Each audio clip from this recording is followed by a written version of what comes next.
tool, my friends, this is going to revolutionize what you do with shapes. So let's go ahead and get going on it. You can create shapes from existing shapes. And the way that you're going to want to do that is to use the selection tool and select the two shapes that you want to interact with using the Pathfinder. Over in the Pathfinder panel, which is hidden in this icon, but you can expand this panel over here so that you can see what the actual titles are of those. You've got a bunch of different options. One, you can unite, you can minus the front, you can intersect, and you can create a compound shape. So these are the shape modes that you can use. So let's go ahead and get started with the first one. We're going to unite, and all we need to do is have those selected. So again, I use this selection tool, selected both of those shapes, and then I click unite, and it unites those shapes. So now I've just created a new shape from those existing shapes. And if I select the next group of shapes and I click on minus front, it's going to take away that front shape. And if I select those and select the third one, which is intersect, it's going to put that where those shapes overlap. And then if I select that next group and I click exclude, it's going to exclude that center and create a new compound shape based on that.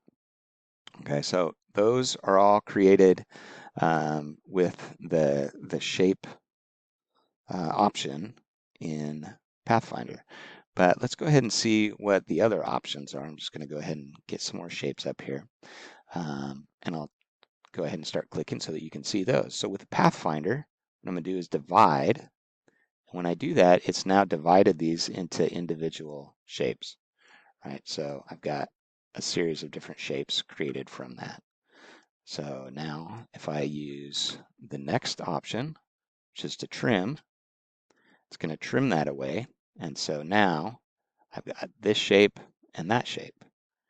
All right. And then if I do the next option and merge them, now what I've done is created two separate shapes as well.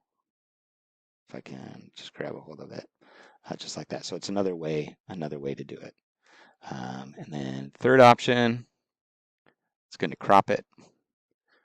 And so now I've got that shape and I've got an empty shape here in the outside of it. So lots of different things that you can do with the Pathfinder panel to rebuild and to create and to make new shapes.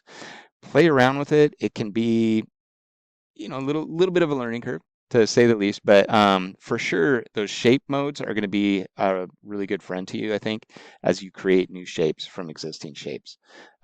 Just know that that's an option and utilize that if you learn to use it now. It's just going to help you out in your practice long run.